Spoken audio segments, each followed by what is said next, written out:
Bab 91.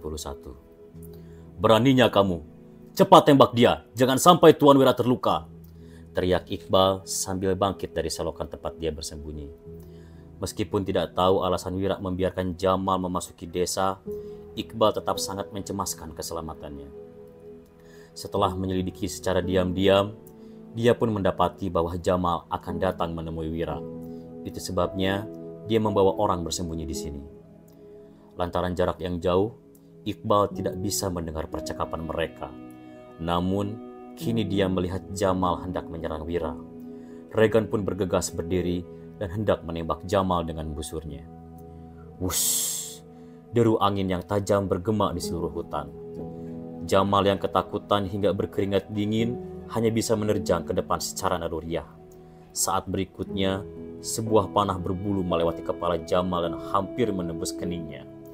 Ini adalah naluri yang dimilikinya setelah menjadi bandit selama 10 tahun dan sering kali terancam mati. Ketika melihat Iqbal dan Regan yang muncul mendadak, Wira pun terkejut. Dia tidak menduga mereka ada di sini. Rupanya ada perangkap. Aku tahu Tuhan sangat berhati-hati. Gak mungkin berani bertemu denganku sendirian, kata Jamal seraya menghela nafas. Dia masih merasa takut hingga bulu kuduknya kembali meremang. Wush! Tiba-tiba, Hasan menyerbu keluar dari tumpukan jerami yang tidak jauh dari sana. Dia melambaikan tangannya, lalu muncul sebuah belati yang melesat ke area jantung Jamal. Jamal segera bergelinding ke samping secara naluriah. Belati itu tertancap di bajunya sehingga tidak mengenai organ vitalnya. Dia yang merasa beruntung pun berkata dengan terengah-engah, "Untung aku berhasil menghindar." "Paman Hasan?" seru Wira yang merasa lega. Dia tahu bahwa Hasan telah membuat persiapan, tetapi tidak menduga Hasan akan bersembunyi di tumpukan jerami. "Rupanya ada 2 perangkap. Tuan, kamu benar-benar licik," teriak Jamal yang ketakutan. Ketika hendak berdiri dan kabur, dia lagi-lagi merinding. Di atas sebuah pohon besar, terlihat seorang pemuda berwajah sombong melompat turun. Kemudian dia melemparkan sebuah tongkat dengan kuat. Jamal buru-buru bergelinding hingga keluar hutan beberapa meter. Sementara itu, tongkat tersebut menghantam tanah hingga memunculkan lubang sedalam 3 inci. "Dodi!" Wira tersenyum sembari membatin. "Aku sudah aman sekarang. Dodi yang begitu galak bahkan sudah turun tangan." 3 perangkap. Tuan ini benar-benar takut mati. Untung saja aku gak menyerangnya tadi, ujar Jamal dengan lemah setelah selamat dari 3 kali krisis. Dia terbaring di tanah dengan terengah-engah, lalu berkata dengan ketakutan, "Yang penting aku berhasil lolos dari 3 serangan itu. Syukurlah aku gak mati." "Ah!" Sebelum menyelesaikan ucapannya, Jamal sontak bergidik mengeri. Sebuah pisau dapur menghembus dedaunan di tanah, lalu tiba-tiba menodong di lehernya. Kemudian Danu pun bangkit dari lubang di tanah. Dedaunan yang berada di sekujur tubuhnya seketika berjatuhan. "Danu!" teriak Wira yang merasa lucu. Hasan membawa begitu banyak pasukan datang. Orang-orang pasti akan mengira dia begitu takut mati. 4 perangkap. Tuan. Jamal kehabisan kata-kata saat menatap Wira. Dia tidak tahu harus mengatakan apa lagi. Sekelompok orang itu pun mengepungnya. Regan dan bawahannya menatap Jamal dengan penuh antusiasme. Mereka akan mendapatkan 500.000 gabak jika menangkapnya. Sementara itu, Danu dan Dodi menatap Iqbal dengan takut. Ketika Sony menuntut budi waktu itu, mereka berdua pernah masuk ke pengadilan daerah sehingga mengenal pemimpin kabupaten ini. Iqbal menangkupkan tangannya sambil tersenyum getir dan berkata, "Ternyata Tuan sudah membuat persiapan. Maafkan kelancanganku ini." "Minta maaf? Pemimpin kabupaten minta maaf kepada Kak Wira?"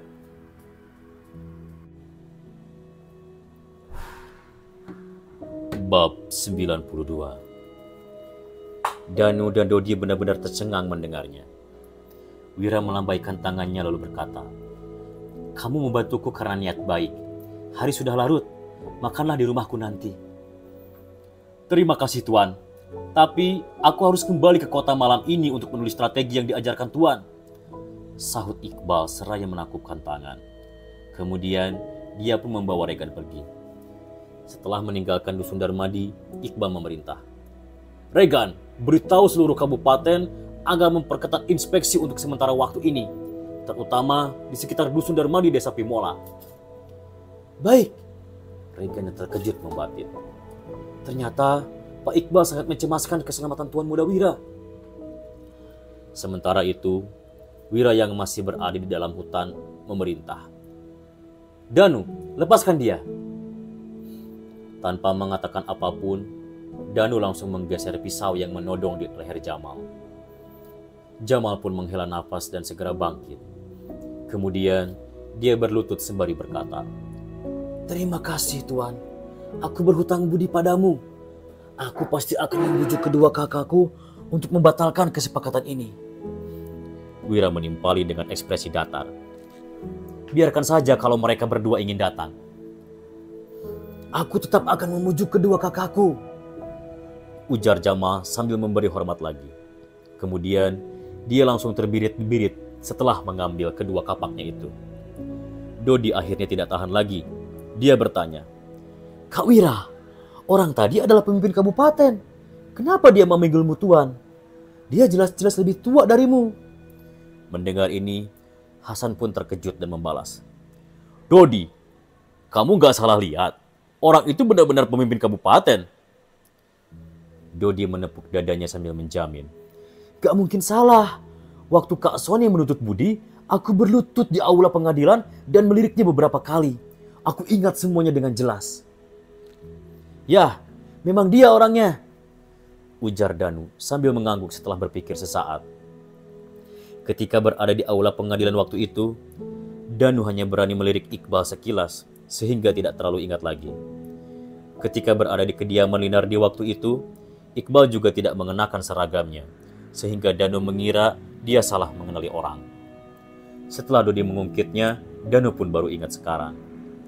Mendengar perkataan kedua putranya, Hasan seketika menatap Wira dengan tercengang dan tidak percaya. "Paman Hasan, kenapa menatapku begitu? Apa ada sesuatu di wajahku?" Wira tersenyum sembari melanjutkan, "Kalau kelak kalian bertemu dia lagi, cukup pura-pura gak kenal. Jangan beritahu siapapun tentang ini." Ketiga orang itu pun mengangguk mendengarnya. Biasanya, orang-orang seperti mereka pasti menyombongkan diri jika bertemu dengan pemimpin kabupaten. Mereka ingin seluruh kabupaten tahu bahwa mereka memiliki hubungan dengan orang hebat seperti itu. Namun, Wira justru tidak ingin orang lain tahu bahwa Iqbal bersikap begitu hormat kepadanya. Situasi macam apa ini? Setelah melakukan perjalanan tengah malam, Jamal akhirnya membawa 10 bawahannya kembali ke desa Tiga Harimau. Jamal sudah tidak sabar untuk memungut tarif jalan dari para pedagang. Jadi, dia sama sekali tidak memperhatikan reaksi bawahannya. Biasanya, para bawahan selalu bercanda sepanjang perjalanan. Namun, sekarang mereka malah tampak sangat cemas. Mereka sama sekali tidak berbicara sepanjang perjalanan. Setelah tiba di pegunungan, pada tengah malam, mereka pun langsung berpisah. Langit masih gelap. Jamal langsung pergi mengetuk pintu kamar Heru dan Kadir, lalu berkata, "Kak, aku sudah pulang. Cepat bangun. Ada hal penting yang harus kudiskusikan dengan kalian." "Ganggu saja," maki Heru dan Kadir. Mereka melepaskan wanita di pelukan dengan enggan. Lalu mereka mengenakan pakaian dan keluar. Saat ini ketiganya berkumpul. Jamal berkata, "Kak Kadir, Kak Heru, batalkan kesepakatan yang berkaitan dengan Dusun Darmadi. Kita gak boleh membunuh Tuan Wira." Kadir langsung memasang ekspresi suram. Dia menyahut, "Jamal, kamu sudah gila. Uang yang akan kita dapatkan sangat besar. Dengan uang ini, kita baru bisa bertahan hidup." "Sebenarnya, bandit pegunungan seperti kita belum tentu harus merampok. Kita bisa membuat para pedagang itu berinisiatif menyerahkan uang," ujar Jamal. Kemudian, dia menjelaskan teori yang diajarkan Wira secara rinci.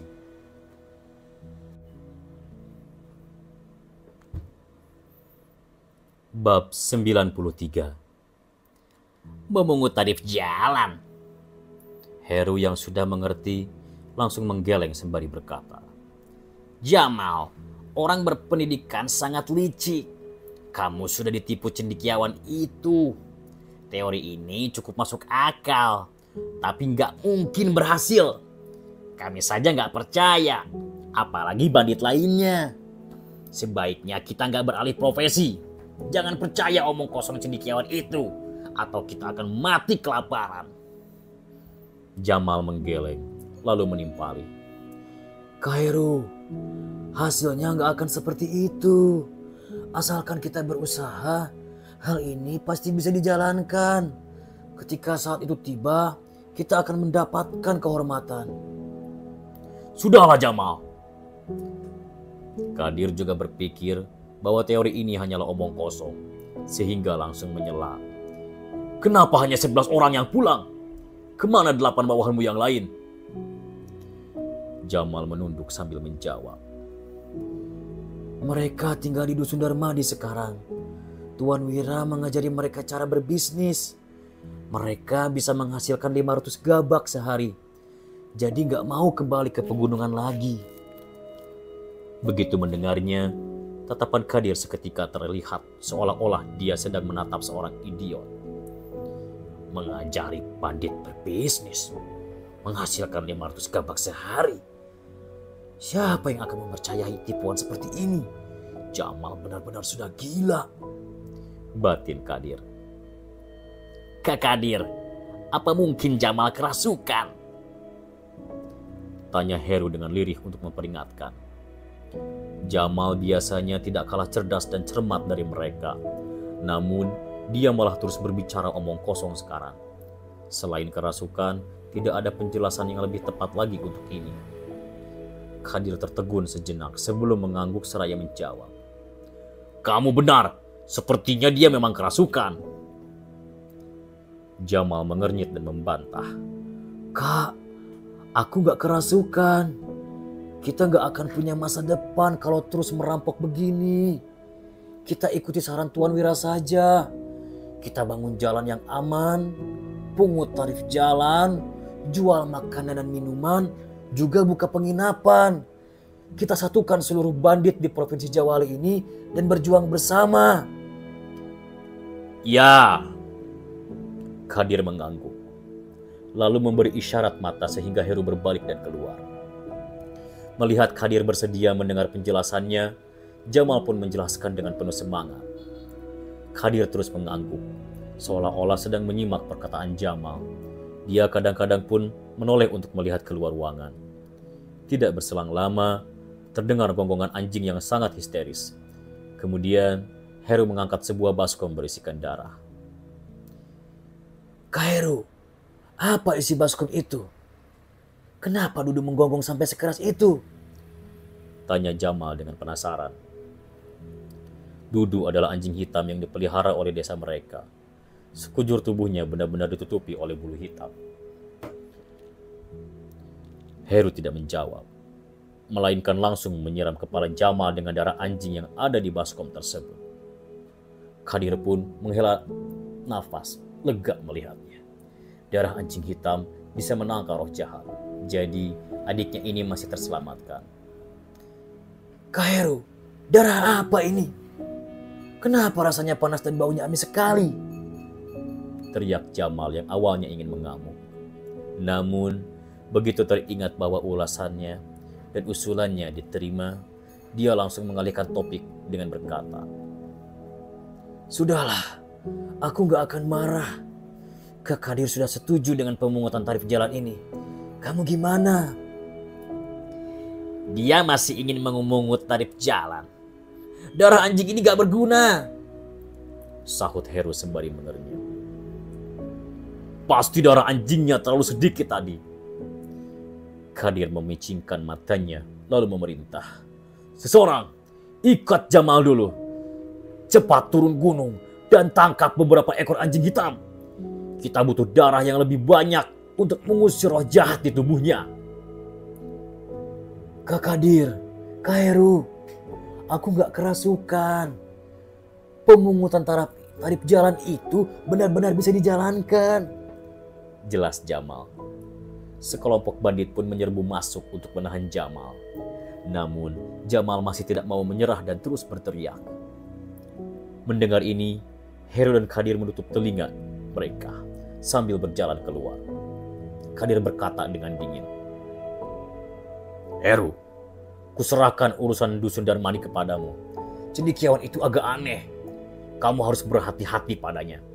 Jangan sampai seperti Jamal yang dirasuki roh jahat." Kak Kadir, Jamal baru pulang. Cendekiawan itu pasti sudah mengambil tindakan pencegahan. Dia mungkin nggak akan ada di rumah sekarang, timpal Heru. Kemudian dia memicingkan matanya sambil melanjutkan. "Setelah dia mengendurkan kewaspadaan, aku akan langsung membawa bawahanku untuk membunuhnya. Kami pasti bisa membasmi roh jahat itu." Sorot mata Kadir seketika menjadi dingin. Dia menimpali, "Ingat, jangan sentuh wanita itu. Keluarga Silali sudah berulang kali mengingatkan tentang ini. Jadi, tahankan nafsumu nanti." "Baik, Kak," sahut Heru. Dia pun bergidik ngeri saat melihat tatapan tajam Kadir ini. Sudah 5 tahun Kadir pensiun dari pasukan Zirah Hitam. Namun, Heru masih begitu ketakutan setiap kali melihat tatapannya ini. Bisa dibayangkan betapa ganasnya kakaknya ini saat berada di medan perang sebelumnya. Heru seketika teringat pada kejadian 5 tahun lalu. Kadir menunggang kuda ke Gunung Harimau Hitam sendirian, lalu menantang seluruh penduduk desa hingga akhirnya menjadi seorang penguasa.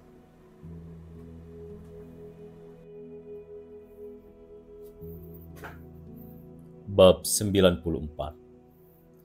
Begitu kembali ke pengadilan daerah, Iqbal langsung menulis dengan lancar. "Saya pernah mendengar seorang jenius mengatakan bahwa suatu dinasti tidak akan bisa bertahan sampai 300 tahun karena..." Ketika mengangkat kepalanya kembali, dia tiba-tiba memicingkan matanya karena melihat cahaya matahari yang silau di luar. Dia berseru, "Sudah pagi." Iqbal mengucek matanya yang merah, lalu pergi mencuci wajahnya. Dia bersiap-siap untuk menyelin tulisannya agar bisa diserahkan kepada raja. Tiba-tiba, seseorang datang melapor. "Pak, Tuan Muda Harsa datang." Iqbal bergegas bangkit dan berkata, "Cepat persilahkan dia masuk." Pelayan itu pun buru-buru berlari keluar setelah mendengarnya. Harsa sedang memegang kotak makanan di tangannya. Setelah meletakkannya di meja, dia membuka kotak itu dan mengeluarkan semangkuk sup bening dengan bakso putih. Dia berkata seraya tersenyum, "Kak Iqbal, ini adalah makanan lezat yang baru-baru ini muncul di Kabupaten Uswal. Aku membelinya khusus untukmu." Iqbal mencium aromanya sejenak, lalu menyahut dengan semangat, "Aromanya segar sekali. Makanan ini terbuat dari apa? Kenapa aku nggak pernah melihatnya?" Harsa menjawab, "Kedai makanan ini baru dibuka di kabupaten. Bakso ini terbuat dari daging ikan. Teksturnya sangat kenyal. Sedangkan kuahnya sangat segar. Kedainya pun sangat menarik." "Ya, baksonya sangat kenyal. Kuahnya juga segar.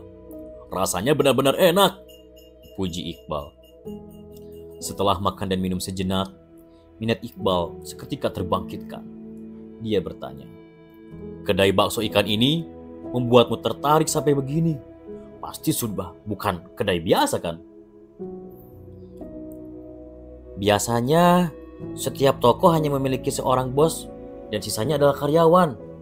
Tapi di bakso ikan Uswal ini semuanya adalah bos sekaligus karyawan. Mereka membagi rata keuntungan yang didapat. Menurut mereka, mereka harus berjuang bersama untuk menjadi kaya bersama," ujar Harsa dengan takjub dan berdecak kagum. Iqbal pun terkekeh-kekeh lalu menimpali. Sebuah kedai bakso kecil ternyata bisa berbagi keuntungan sampai seadil ini. "Benar. Tapi yang paling aneh adalah kedai ini hanya menjual 400 mangkok setiap hari. Setelah itu, mereka pun langsung tutup. Gak peduli seberapa mahal kamu ingin bayar, mereka tetap menolak menjualnya, ujar Harsa sambil menghela nafas. Mata Iqbal seketika berbinar-binar mendengarnya. Dia berkata, barang langka sudah pasti lebih berharga. Orang-orang akan cepat kehilangan minat dengan barang yang bisa dibeli dengan uang. Kalau dibatasi seperti ini, bisnis baru bisa berjalan lama. Kedelapan bos itu pasti orang hebat. Harsa menggeleng seraya menyahut. Aku pernah pergi ke kedai itu. Mereka memang tampak cerdas, tapi bukan orang hebat. Selain itu, aku yakin ada seseorang di balik bisnis ini. Hanya saja, mereka bersikeras menolak mengatakan siapa orang hebat itu. Aku gak nyangka, ternyata Kabupaten Uswal yang kecil memiliki orang yang begitu berbakat. Belum lama ini, aku bertemu dengan Tuan Wira yang jenius. Kamu juga sama, ucap Iqbal sambil tergelelak. Setelah menghabiskan semua bakso ikan itu, dia menambahkan, Dik, kamu pasti datang karena ada tujuan. Katakanlah, aku sudah lelah karena begadang semalaman. Harsa tertawa terbahak-bahak lalu berkata, aku memang gak bisa menyembunyikan apapun dari Kak Iqbal. Kalau begitu, akan kukatakan, kompetisi puisi naga akan dimulai setengah bulan lagi. Yang memimpin kali ini adalah Pak Putro Gumilar. Aku dengar kalian berteman. Jadi, aku ingin memintamu menuliskan surat rekomendasi untukku. Aku ingin 1 kuota. 5 tahun lalu ketika di ibu kota, aku memang pernah berhubungan dengan Pak Putro. Aku bisa saja membantumu menulis surat rekomendasi. Kamu meminta surat ini untuk Tuan Wira kan? Tanya Iqbal seraya mengangguk dan tersenyum. Kompetisi puisi naga pertama kali diadakan pada 3 tahun yang lalu. Juga sangat terkenal di Kerajaan Nuwala. Namun, dalam beberapa tahun ini, wilayah Kerajaan Nuwala diserang musuh sehingga kota pusat pemerintahan Jagabu diturunkan menjadi perbatasan. Jenius yang datang menjadi lebih sedikit. Selain itu, hanya orang yang memiliki surat rekomendasi diizinkan untuk ikut serta. Meskipun demikian, Putro bisa memberi kuota ekstra untuk mendukung para generasi muda. Iqbal sudah mengetahui tentang hubungan keluarga Darmadi dan keluarga Linardi. Itu sebabnya dia merasa Harsa memintanya untuk Wira. Harsa berdaham dengan canggung sebelum menjawab. Dia sedang fokus pada keuntungan kecil. Gak belajar seperti dulu lagi. Surat rekomendasi ini untuk Mahendra. Dia ingin pergi ke kompetisi itu bersamaku. Jadi tolong bantu aku. Iqbal mengernyit sambil berkata, aku benar-benar gak ngerti kenapa kamu begitu merendahkan Tuan Wira dan malah mendekati Mahendra yang gak bermoral itu. Tuan Wira jelas-jelas jauh lebih berbakat dari Mahendra. Dia sangat serasi dengan adikmu dan benar-benar menantu baik untuk keluarga Linardi. Kak Iqbal, kamu sudah tertipu oleh strategi merobohkan tembok pasar yang dikatakannya. Aku tahu sampai mana kemampuannya.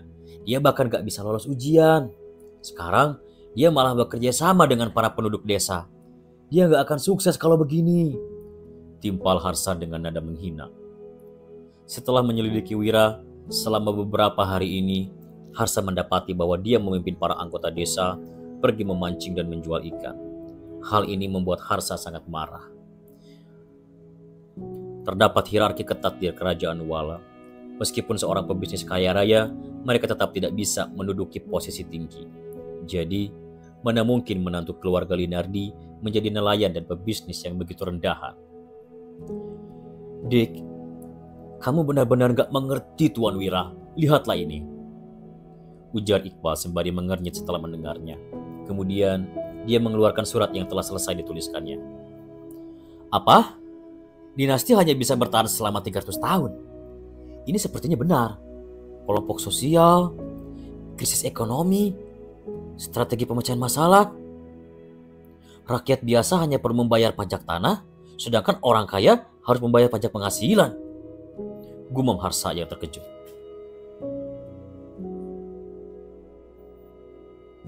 Bab 95. Harsa seketika bercucuran keringat dingin melihatnya. Dia bertanya, "Kak Iqbal, siapa yang membuat strategi ini?" Iqbal menyipitkan matanya seraya menjawab, "Aku pergi ke Dusun Darmadi kemarin.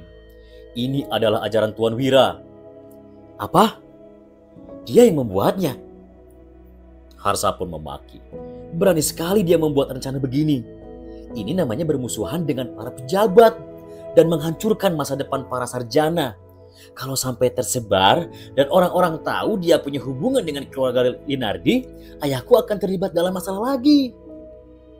Iqbal mengernyit lalu berkata, "Jangan panik, aku akan menulis strategi ini atas namaku sendiri. Aku nggak akan menulis nama Tuan Wira, apalagi melibatkan keluarga Linardi." Harsa menangkupkan tangan sambil memberi hormat dan membalas, "Terima kasih Kak Iqbal." Kalau mengesampingkan kepentingan pribadi, kira-kira bagaimana pendapatmu tentang strategi ini? Apakah bisa menyelamatkan kerajaan Nuala dan membuat dinasti bertahan hingga 100 tahun lagi? Tanya Iqbal sembari tersenyum. "Tentu bisa, kalau strategi ini benar-benar diterapkan." Harsa berpikir sejenak, lalu meneruskan, "Tapi gak semua sarjana memiliki nasionalisme dan patriotisme sepertimu. Meskipun kerajaan Nuala bisa bertahan lama, gak ada yang bersedia bekerja untuk istana kalau gak mendapatkan perlakuan istimewa." Iqbal tersenyum getir mendengarnya. Benar juga, memangnya siapa yang benar-benar bekerja untuk istana? Para pejabat itu hanya tahu memperebutkan kekuasaan. Demi menyingkirkan orang yang menentangnya, raja bahkan menghancurkan pasukan Zirah Hitam yang begitu penting. Jika tidak, kerajaan Nuala tidak mungkin dipaksa sampai seperti ini oleh bangsa Agrel. Kemudian Harsa mendesak, "Kak Iqbal, cepat tulis surat rekomendasinya. Gak peduli seberapa kamu mengagumi Wira, aku tetap optimis pada Mahendra. Selain keluarganya kaya, dia pasti bisa lulus ujian nanti. Setelah dibina, dia pun akan menjadi pilar negara." "Pilar negara?" gumam Iqbal seraya tersenyum mengejek dan mengambil kuas. Dia tidak menjelaskan lagi, melainkan segera menulis surat rekomendasi. Setelah itu, Harsa mengambil surat tersebut dan pergi dengan gembira. Melihat ini, Iqbal kembali mengambil kuasnya untuk menulis. "Kak Putro, aku menjabat di Kabupaten Uswal sekarang. Aku bertemu seorang pemuda dengan bakat politik yang luar biasa. Semoga kamu bisa lebih memperhatikannya saat kompetisi puasa naga." Di Dusun Darmadi. Pak Agus, aku rasa aku harus memberitahumu hal ini," ujar seorang pemuda dengan takut kepada Pak Agus. Agus meliriknya sekilas sambil memelintir janggutnya, lalu menyaut dengan suram, "Andre, bukannya kamu sudah bergabung dengan tim penangkap ikan dan mendapat uang dari Wira? Cari saja dia, untuk apa mencariku?" Beberapa hari ini, kekuasaan di Dusun Darmadi telah berpindah tangan. Tidak ada lagi yang menuruti perkataan Agus. Bukan hanya Wira dan Hasan, pangkatnya bahkan lebih rendah dari Danu, Dodi, Sony, dan Danur sekarang. Itu sebabnya nada bicara Agus terdengar sangat suram setiap kali bertemu dengan bawahan Wira. "Ini bukan masalah biasa," Andre melanjutkan dengan serius. "Aku kebetulan mendengar pembicaraan orang-orang yang mengikuti Gavin dan kedua saudaranya beberapa hari ini. Aku sudah tahu identitas mereka yang sebenarnya." Menyadari ini adalah masalah besar, Agus memicingkan matanya sambil bertanya, "Memangnya apa identitas mereka?" Andre menjawab seraya bergidik, "Mereka adalah bandit dari desa Tiga Harimau yang datang untuk memantau." "Apa?" teriak Agus dengan lantang. Kemudian dia bertanya dengan ketakutan, "Siapa yang mereka pantau?" Target para bandit seperti mereka biasanya adalah orang kaya. Di Dusun Darmadi ini, Agus adalah yang paling kaya, sedangkan Wira adalah yang kedua. Jika bandit desa Tiga Harimau mengincarnya, itu artinya kekayaan di rumahnya sedang terancam. Bukan kamu, Andre meneruskan dengan lirih. Mereka memantau Wira, tapi Wira sepertinya sudah menyuap mereka. Hanya saja, para bandit dari desa Tiga Harimau itu masih berdatangan. Agus mengernyit sambil bertanya. Jadi, apa maksudmu ini? Andre terlihat seperti akan menangis. Dia menjawab. Aku ingin kamu mengambil tindakan. Wira bisa saja kabur dengan kereta kudanya. Danu, Dodi, dan Gabrata bersaudara juga akan melindunginya. Kalau para bandit itu gak menemukannya, mereka pasti akan sembarangan membunuh di dusun ini. Kita akan terkena imbasnya. Benar, para bandit itu datang untuk membunuhnya. Tapi malah kita yang terkena musibah. Masalah ini gak bisa dibiarkan begitu saja. Andre, kumpulkan semua orang. Kita akan pergi menemuinya. Perintah Agus dengan penuh semangat. Dia akhirnya mendapatkan kesempatan untuk menghancurkan kepercayaan para penduduk dan meningkatkan prestisinya kembali.